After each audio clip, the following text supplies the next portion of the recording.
parang napakaseryoso naman yatang issue or topic yung pag-rerevisa ng ating saligang batas para daanin lang sa pabiro-biro, ano? Pangalawa, lalong tumibay yung aming paniniwala, ako at yung ilan pa doon sa mga nakarinig. At in fact, kahapon ng tanghali, yung ilan sa kanila ay kausap kong muli. Doon nung nung sinabi ni yung mga explanation na nangyari after the video presentation of Senator Amy Marcos, lalong tumibay yung aming paniniwala na baka intentional leak o sinadya, no? Na sabihin sa amin, isiwalat sa amin, knowing na lalabas at lalabas yon. So, given all of these circumstances, I was wondering, siguro tuma-timing kung kailan iti-take up, no? At lalo na, nung tinake up yan, Senate President pa siya. Pero nung naging issue na, naging malawak o malaking issue, hindi na siya Senate President, hindi ba? So siguro yun ang ano. Kasi nga, from the very beginning, finrame ni Senator Ping Lacson na yung usapan ng kailanman hindi nila pinag-uusapan yan, yung tungkol sa CONAS na yan o sa constitutional or charter change, no? Hindi raw nila pinag-uusapan, pero hindi ko naman sinabi na pinag-usapan ng buong mayoriya ng Senado. Ang sinabi ko lang, nagkaroon ng meeting no doon sa Soler na inamin din nila, una sinasabi ni Senator Soto sa East Ocean daw, di ba? Pero napilitan silang aminin na sa Soler ginamit na nag-meeting doon sa VIP lounge, no?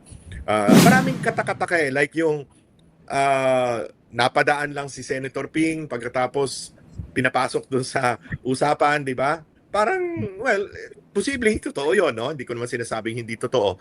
Pero syempre, kung ikaw if you're a thinking person, you would also think na baka yun na lang ang sabi o yun na lang ang palusot, no?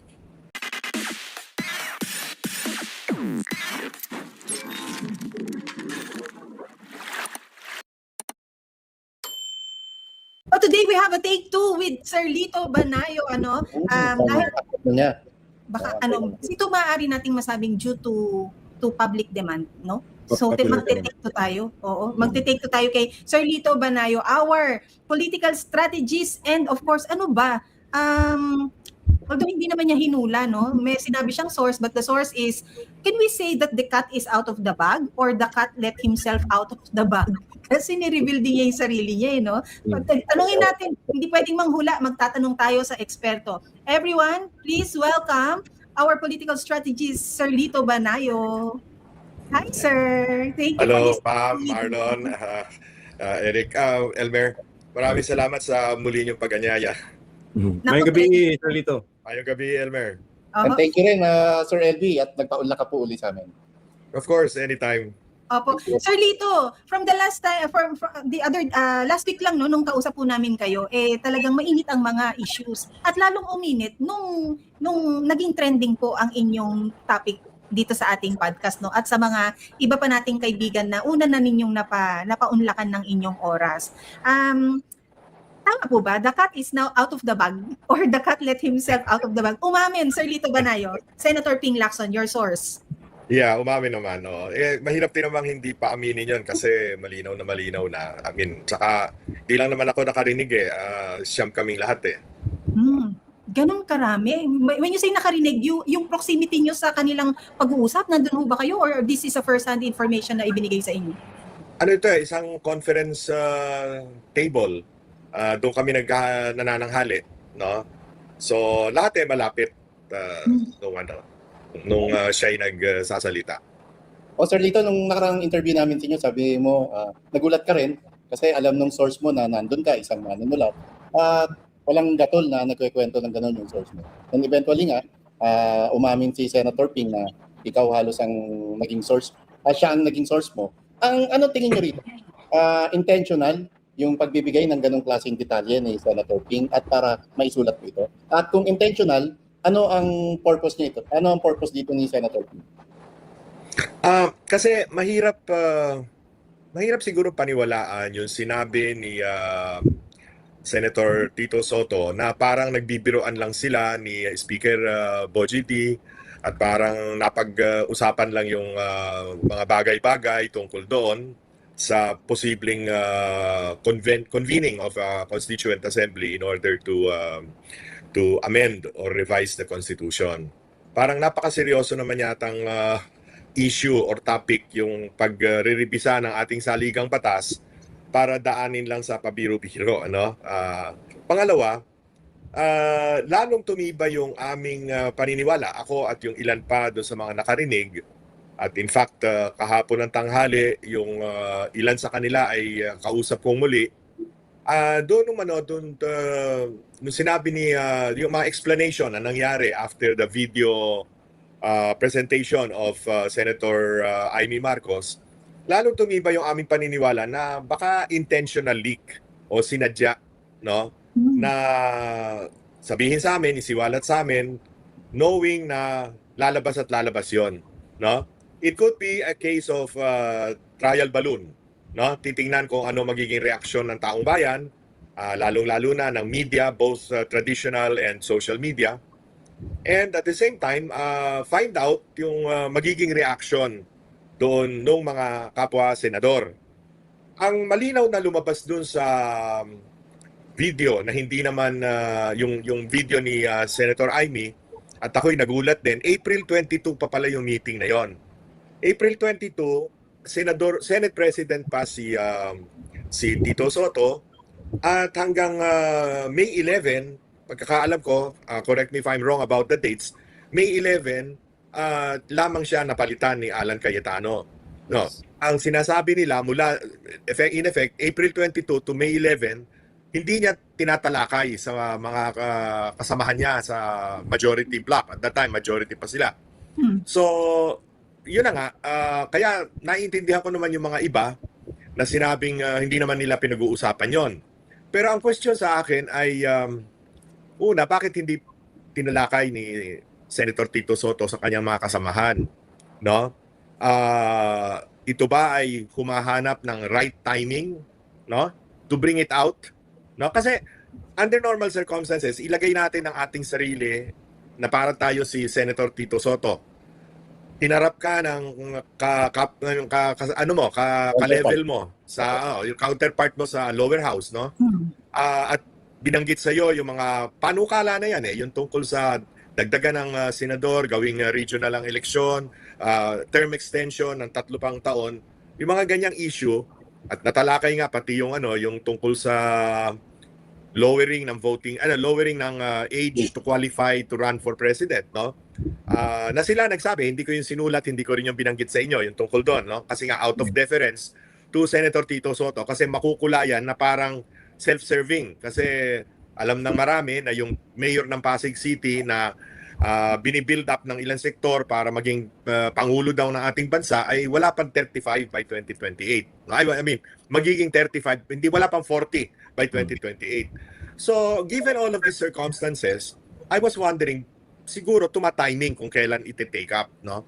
At lalo na, nung tinake up yan, Senate President pa siya. Pero nung naging issue na, naging malawak o malaking issue, hindi na siya Senate President, hindi ba?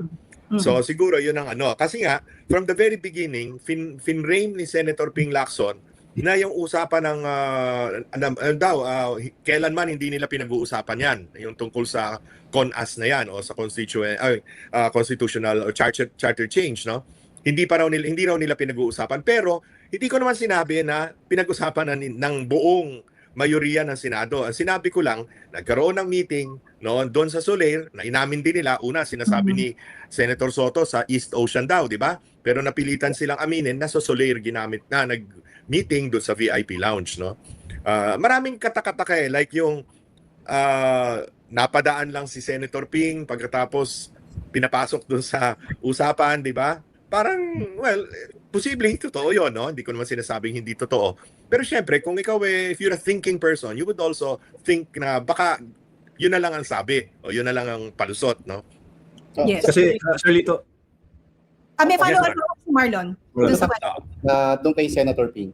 Kasi kung intentional sa tingin nyo, yung pagkakakwentong gano'n ni Senator Ping, pwede bang isipin natin na mismong si Senator Ping ang quote-unquote nanlaglag sa kapartner niya na si dating Senate President Tito Soto? Well, ayokong isipin 'yon ayun baka magiging parang nang-iintriga tayo sa samahan ng dalawa, no? Pero palagay ko mismo siya nahihirapan siyang isipin na pupuwedeng pumayag ang taong bayan sa ganyang panukala, no? Kaya siguro intentionally para mag-generate ng newsworthiness and then malaman ang public reaction. Ako po, Sir Lito, no, I would practically agree with your theory kanina na ito'y parang trial balloon, no? Kasi nga I think it was last year, no, na nag-propose na rin si Tito Soto ng constitutional amendments. At sinigundahan yan nung naupo si Ronnie Puno as congressman dito sa 20th Congress, no? And then we go back to history na pilit nilang pinupush yung constitutional amendments via People's Initiative. So ibig sabihin yung framework ay nandoon na talaga, no, sa constitution ng Senado in the 19th Congress and the lower house at saka ngayon. Pero Sir Lito, ang tanong ko, does this have something to do with your theory as well na it's next to impossible na makonvict si VP Sara, kaya ito'y parang plan B nila if ever Yeah. hindi Tama ka, Bay Elmer, no? Marami sila kasing, I mean, if you're in their position, again, let us place ourselves in the position of President Marcos and the administration, ano? Bagamat kung ano-ano nang putik ang binato nila kay Vice President Sara, nananatili pa rin na meron siyang malaking, solidong political base, no?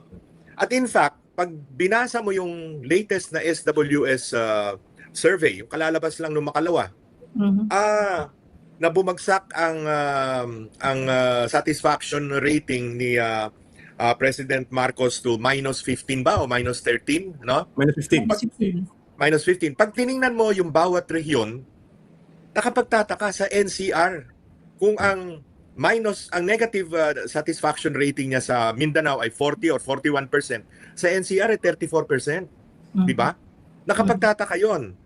Alam mo naman natin na pag ganyan ang NCR, ganyan ang pakiramdam ng mga tao sa NCR, kakalat yan unti-unti. Kakalat yan sa Calabarzon, kakalat yan sa Central Luzon, di ba? So eventually, miski yung -3 or hindi, parang +2 or +3 pa siya sa Balance Luzon, baka pati yun unti-unting ma-erode, no? So if you're in their position, you will think of all possible devices, all possible options, no? Plan A, Plan B, Plan C, hanggang Plan Z, no? Kung paano na una matatalo o hindi makakaupong presidente si Sara Duterte na lumalabas at batay sa lahat ng surveys is the leading candidate, no, for 2028. So yung impeachment din nakita natin dun sa hearings ng Committee on Justice sa House, nahalata naman natin that it was not intended so much for putting up a foolproof case, no, from the legal aspect, but it was more intended to demolish, no, the numbers of the Vice President. But as it is nga, mukhang hindi kumakagat ang taong bayan no? Actually, I'd like to also point out, Elmer, no, yung nabanggit mo kasi yung history niyang yung mga media personalities na halatang-halata natin na pro-administration or collaborating with the administration even if they're pinks or yellows, no? Right. Laging sinasabi, paano pa magagawa yan 2 years na lang? Hindi naman, kalukuhan yan. Hindi papasayang con us 2 years from now. But look at the history. Si FVR nag-launch ng People's Initiative 2 years before his term ended. Hindi nung earlier, 2 years before his term ended, di ba? Nakinontra nga ni dating Presidente Cory Aquino at si Cardinal C na buhay pa noon, di ba? Si GMA, ganun din. Pirma o People's Initiative, di ba? Ngayon, makikita nyo dahil nga nakita nila na yung last 2 minutes na attempt to change the constitution hindi pumapasa, tinry na ngayon nila yung pirma, yung People's Initiative nila as early as 2024, hindi ba? Ginulantang na lang tayo, meron ng mahigit na 1 million signatures silang nakalap daw, Yes. no? So mabuti na lang na yung Senado noon, no? At in fact, ang chairman ng Electoral Reforms Committee at that time was Senator Amy Marcos. Yeah. Binanatan yon, nag-hearings at lumabas, talagang it was hatched, no, by the administration leadership, no? At hindi talagang lokohan. So tiniklop nila yung kanilang planong yon. Malay natin kung ngayon gusto na naman nilang buhayin, considering the fact na they succeeded in getting 257 congressmen to sign the articles of impeachment. So Which iniisip brings me nila, to my follow-up. hawak natin sa leeg ang lower house. Tratrabahuhin na lang natin ngayon ang Senado. Uunti-untiin natin yung Senado. At yan ang Good. nangyayari ngayon, di ba? Yeah, which brings me back to my follow-up question, Sir Lito, no? Is this part, kasi sinabi namin ito ni Zubiri, no? Which nung People's Initiative na yun, actually it cost him the Senate presidency ni Mig Zubiri, no? And in fact, he was very emotional doon sa kanyang speech, no? Na Oo. yung powers that be daw, yung may pakana, no? Napalitan siya, no? Now, inamin ni Mig Zubiri na ito po ay isang legislative strategy nila, yung pag-walk out nila. Can you explain to us po, Sir Lito, what is going on with the Senate, yung numero, ano ba yung mayorya, sino ba yung minorya, what will be the implications kung sakali may 4 or 5 senador na makukulong? Well, unang-una, it seems like the power play will never stop until the last day of 2028. Until the filing of the certificates of candidacy next year. Halatang halata kasi ang mga sinasabi nila, kailangan maagaw uli nila ang leadership ng Senate. Kaya isipin mo, this early, binabanggit na nila si Senator Sherwin Gatchalian. No? Yun na raw ang kandidato nila para palitan si Alan Cayetano. Alam naman natin, kung talagang seryoso ka dyan sa change of leadership, you do that quietly, you do that stealthily. Bubulagain mo na. Pasensya na, Senator Soto, kung ginamit ko yung salitang bulaga. Mukhang galit na galit si Mig Zubiri doon sa bulaga. Pero nabulaga sila eh. At hindi nila inaasahan na darating si Bato, di ba, Senator De La Rosa. Ang nakaalam lang na darating si Bato ay si Senate President Tito Soto. Kaya pinayagan niya yung NBI through his OSAA na pumasok eh. Di ba? Ngayon mo lang nakita, there have been instances naman na may inaarestong senador. One of the most memorable was yung kay Juan Ponce Enrile, dating Senador Juan Ponce Enrile. At that time, dadalawa lang ang oposisyon sa Senado. Out of 24, lahat administrasyon, dalawa lang ang oposisyon. Si Senator Juan Ponce Enrile at si Senator Joseph Estrada. So outnumbered sila, no? Kinasuhan si JPE ng rebellion complexed with murder. No? Right. Yun yung kaso, no? Dahil sa supposedly kasama siya dun sa nag-instigate ng August something coup. 1987 yata yun, coup d'etat against it failed, no? Against President Cory Aquino. Pero ang Senate President of the 22-man majority, si Senate President Jovito Salonga, kinausap, sinabi dun sa mga arresting officers na may daladalang warrant, huwag niyong gawin dito sa Senado. No? Hindi niya as a lawyer, he knew there was a warrant of arrest, no? Sinabi niya, huwag dito, no? Kami ay nagsesesyon, huwag dito sa Senado. So umatras yung officers, yung arresting officers at hinintay hanggang magsara ang session ng Senado, no? So you see, these are the kinds of Senate presidents who value, no, the integrity of the institution. Anong klase kang Senate President kung papayagan mo ang arresting officer na wala namang pinapakita sa yung warrant of arrest, no? Na sige, makipag-coordinate kayo doon sa OSAA. Pag sinabi mo makipag-coordinate sa OSAA, ibig sabihin, pinapayagan mo, hindi ba? Natural. Exactly. Tapos yun, nakita nga natin, hinabol-habol, yung that gruesome scene where hinahabol-habol ang isang senador ng mga NBI agents, no? So, saan nag-umpisa yung pagyurak na lagi nilang pinagngangalandakan, pagyurak sa dignidad ng Senado? Hindi ba doon sa pinayagan ng dating Senate President na pasukin ang teritoryo ng Senado, no?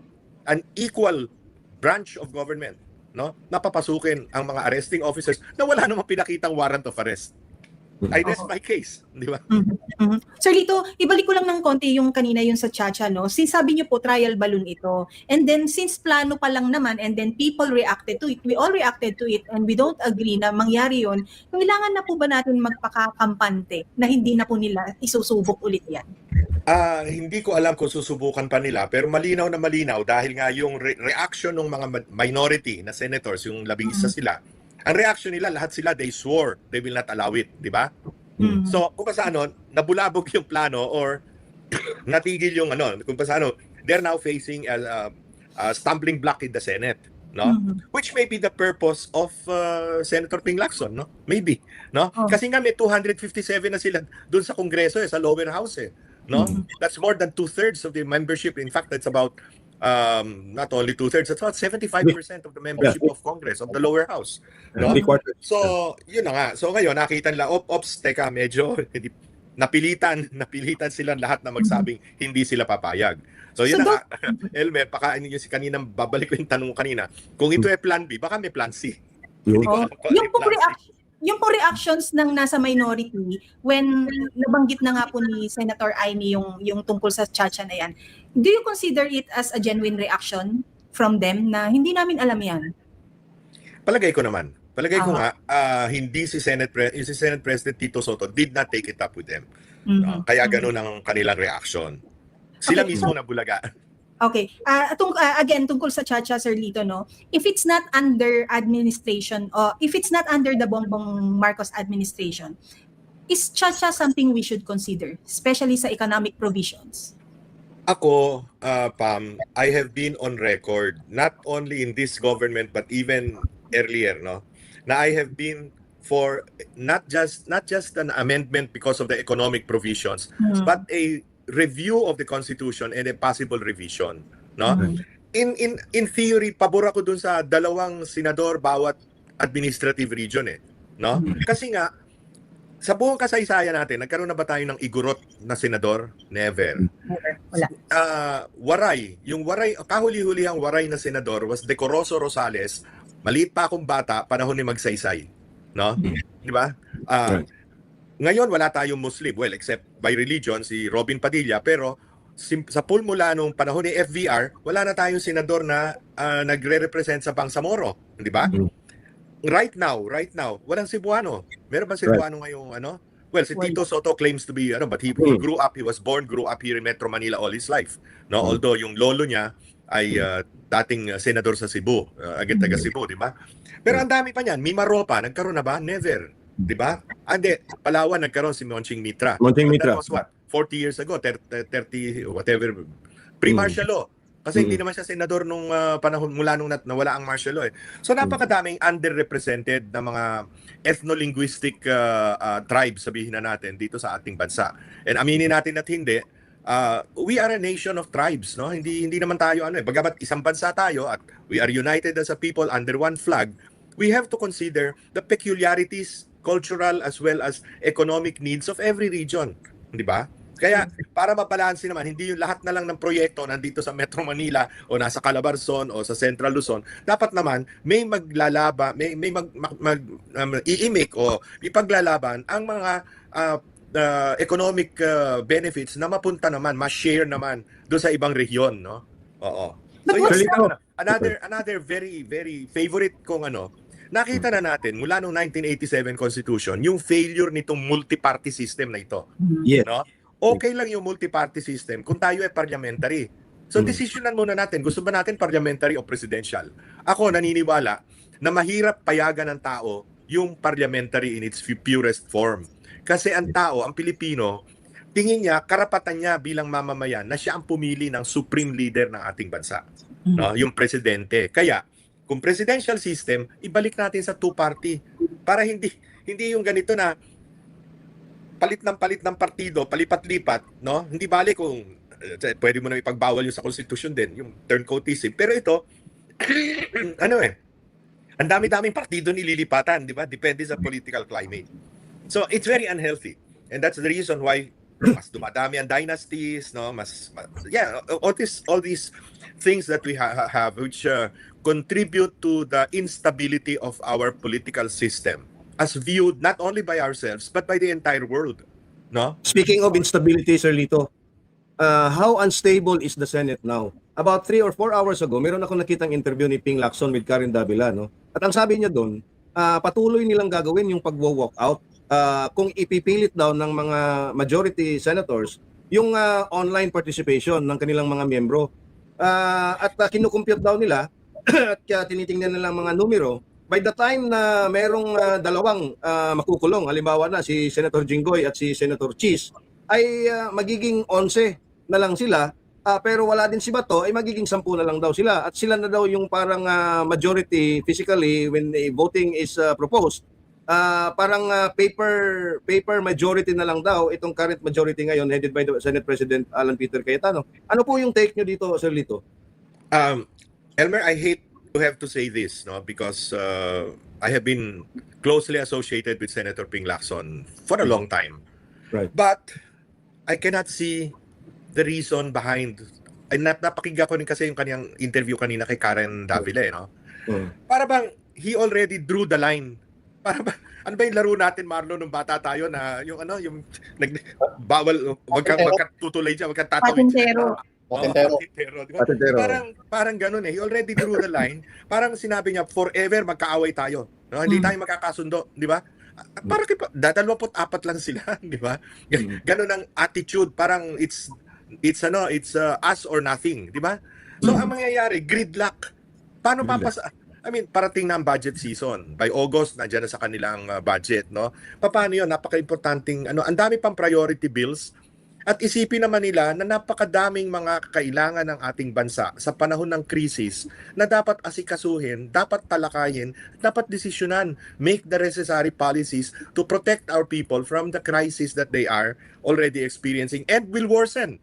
Wag nating lokohin ang sarili natin na bumaba na ngayon ng konti ang presyo ng langis doon sa Middle East, no, from 105 naging 97, 98. Wag nating isipin na yan, no? Kasi lalong titindi ang problema ng ating bansa when we look at it from the point of view of the cost of living, the hardships on our people, unemployment and everything else, no? Hindi ba yun ang dapat magsama-sama tayo, no? Kalimutan na muna natin yung hidwaan, kalimutan na muna natin lahat yan. Asikasuhin natin ang mga ito. Kaya nakakalungkot yung kanyang mga sinabi na parang wala, talagang it's us or nothing at all. Tapos si Sherwin Gatchalian daw, talagang paninindigan nila. Yun ang dapat na maging Senate President. I mean, what's happening to our Senate? Pero what's interesting doon, Sir Lito, no? Marlon, sorry, no? Sinabi niya, no? At para bang inako na rin niya na they will declare daw all committees vacant. At sila na daw ang They will be the de facto Yeah, majority. Yes. Does this have something to do with the committee hearings on the Blue Ribbon Committee na parang sila talaga gusto hawakan?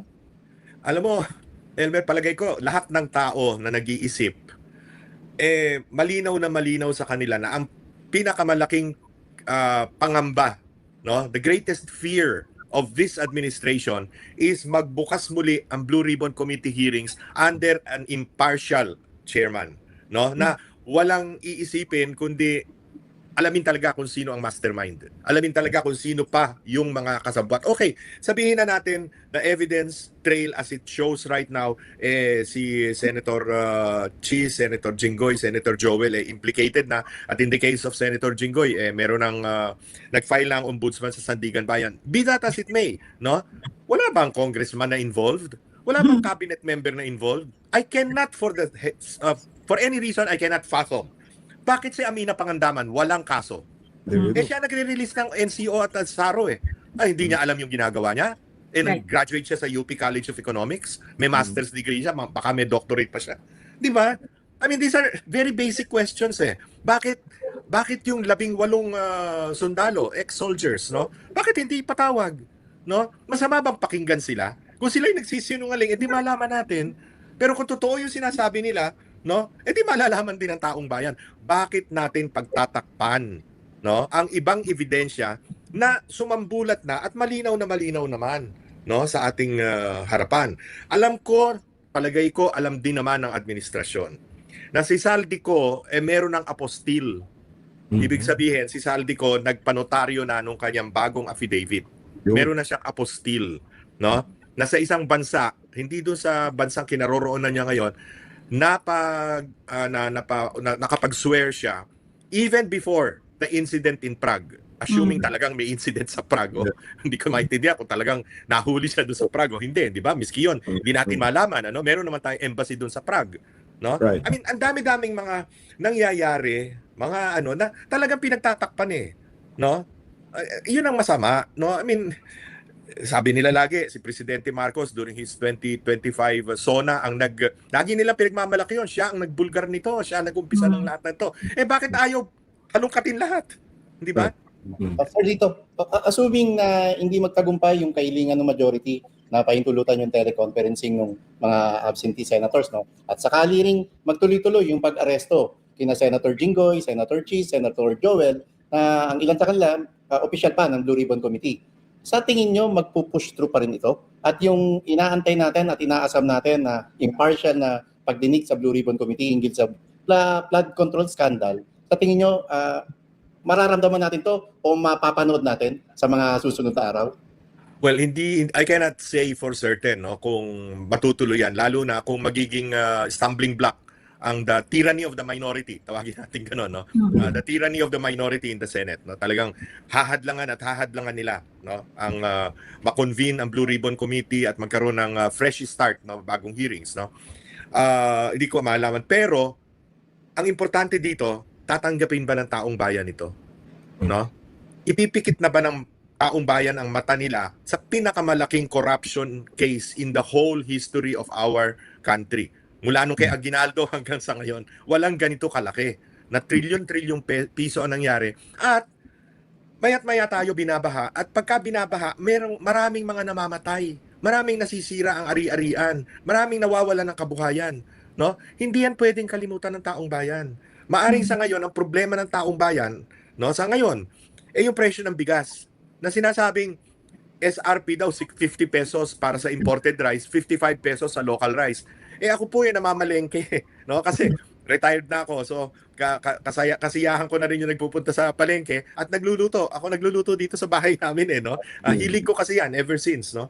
So nakikita ko wala ka naman nakikita 50 pesos, 55 pesos At isa pa, ewan ko kung taga saan si Marlon at si Pam na probinsya, pero ikaw ba, Pam? I'm sure bumibili ka rin ng bigas. Opo, sa norte po ako. Okay, rice producing area yan, Pam. Pag tumingin ka ba ng bigas doon sa palengke at sinabi sa iyo imported yan at ito local, alam mo sigurado ka imported yung isa, local yung isa. Ang dali-daling paghaluin yan Di ba? Paghahaluin nga yung lumang bigas, yung tinatawag na laon, sa bagong bigas, para pag inamoy mo, mabango. Pero sa totoo lang, mixed na yon. No? I mean, those are the tricks of the trade. Hindi mo naman mapupulis yung mga yan sa dami ng retailer ng bigas all over the country. Magkano ang gulay? No? Grabe. Magkano isda? No? Dati-dati pagkain ng mahirap ang isda. Ngayon mayayaman na lang ang nakakakain ng isda hindi ba? Totoo po. Ang karne, ang baboy 420, ang baka 460. I mean, paano na yan? So yan ang sa right now, plus yung presyo ng gasolina, ng diesel, yan ang pinoproblema ng taong bayan right now. But that doesn't mean kalilimutan na nila yung pinakamalaking issue ng korupsyon dito sa ating bansa. Sir Lito, dun sa interview po ni Sen Ping Lacson with Ma'am Karen Davila, sinabi na niyo, in-express na nga niya na gagawin namin yung hindi ninyo gusto. Yung magwo-walk out kami and all. Ano ba hong ma-achieve ng Senado kung ganyan? Kasi yung simpleng revision na lang na hinihiling na pinopropose ng majority, revision ng ilang items dun sa sa rules nila versus dun sa pag-entertain nila ng pagkalikot sa konstitusyon sa forma ng tsa-tsa. Ano pa po ang kayang ma-achieve ng Senate at ano ang kahihinatnan ng Senate Impeachment Court kung ganyan pong hindi man magkasundo ang minority at majority? Wala, mangyayari niyan gridlock. No? Parang sa chess mahabang play na block ng path ng kalaban Ganun ang mangyayari. So walang meaningful legislation na mangyayari at hindi ko rin naman maintindihan. Hindi naman pinapasa yung revision immediately. Ang pinag-uusapan pa lang, pag-usapan natin, debatihin natin kung papalitan, naamyendahan natin ang rules. Ngayon, napag-alaman ko kay Congressman Egay Erice na nakausap ko kahapon ng tanghali. Sa House pala pwede yung pwede yung online participation by online bakit sa Senado nadadalawamput-apat lang pagbabawal mo at magmamarakulyo pa kayo at magwo-walk out pa kayo dahil lang doon, di ba? Pangalawa, nabasa ko lang sa yung mga pinadala nga ng yung mga alert na citizenry natin, nabasa ko lang sa internet. Mismo pala si Senator Ping at saka si Senator Frank Drilon panukalang resolution para payagan si Senator Laila de Lima at Senator Trillanes to participate, no? By electronic means, no? With Kiko and Rinsa Ontiveros O si din po. Pangilinan din at saka si Ontiveros, no? Yes. So, bakit ngayon iba na iba, at alam naman nilang miski sa parlamento sa ibang sa France sa parliament pwede yung participation by way of kasi nga sipin mo nga naman, alam nyo ba sa France just as an aside, maybe trivial, ang mga members of parliament sa France sumasakay sa sa public transportation. Tren. Sa tren. At ang problema pa ng mga yan, doon kung ikaw nakatira, ang district mo nasa southern France, halimbawa sa Nice, no? Tapos pupunta ka pa ng Paris, di ba? O kaya doon ka sa Normandy, pupunta ka pa ng Paris. Yung gastos na yon, hindi sinasagot ng gobyerno yon, no? Sarili mong pulsa, hindi pareho dito sa atin na magdi-distribute ng AIC, so AKAP, pupunta pa yung mga mambabatas, pupunta pa sa all over the country para lang makapag-picture taking na nagdi-distribute ng AIC. Chargeable to the government yung kanilang biyahe. Di ba? Solito. Mayamang bansa.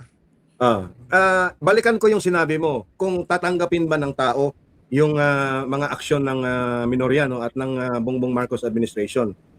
Siguro nakita mo yung backlash na tinamo nitong si Senator Mig Zubiri nung umuwi siya doon sa Bukidnon at kinausap niya in Bisaya yung kanyang mga constituents at humingi siya ng paumanhin dahil hindi siya daw sumapi sa new majority dahil parang pinangalanan niya yung tatlo na tinraido daw siya noon twice daw, no? And then the backlash of Senator Erwin Tulfo na nakita kung gaano niya kinikriticize ang kanyang fellow senator ngayon na si Senator Riza at si Senator Kiko Pangilinan. Sa tingin mo ba ito ay yung nangyari sa Bukidnon is a facsimile of the sentiments of the entire Filipino nation? Yes, Elmer. That is going to happen all over. Napakinggan ko, nakita ko sa TV monitor yung ginawa ni Senator Erwin Tulfo, no? Na para siyang nagraradyo o yung tinitira niya yung mga pulis na sabi niya, yung mga 'di ba, yun ang style nila ng mga Tulfo, they bamboozle their resource person, no? Yung interviewee nila, no, na hindi nga makapagsalita yung mga pulis pagka inaaway nila kasi sila dali at yung mga pulis wala na, hindi na, siyempre hindi na makapagsalita, hindi na ma-defend ang sarili nila. Akala ba niya ganun pa rin ang trabaho niya? Broadcaster pa rin siya. At hindi nandun na siya sa Senado na hindi ko matanggap-tanggap na lagi nila sila mga senador lagi nilang dinidescribe yung kanilang chamber as august. Mali pa nga pronunciation nila, August chamber, no?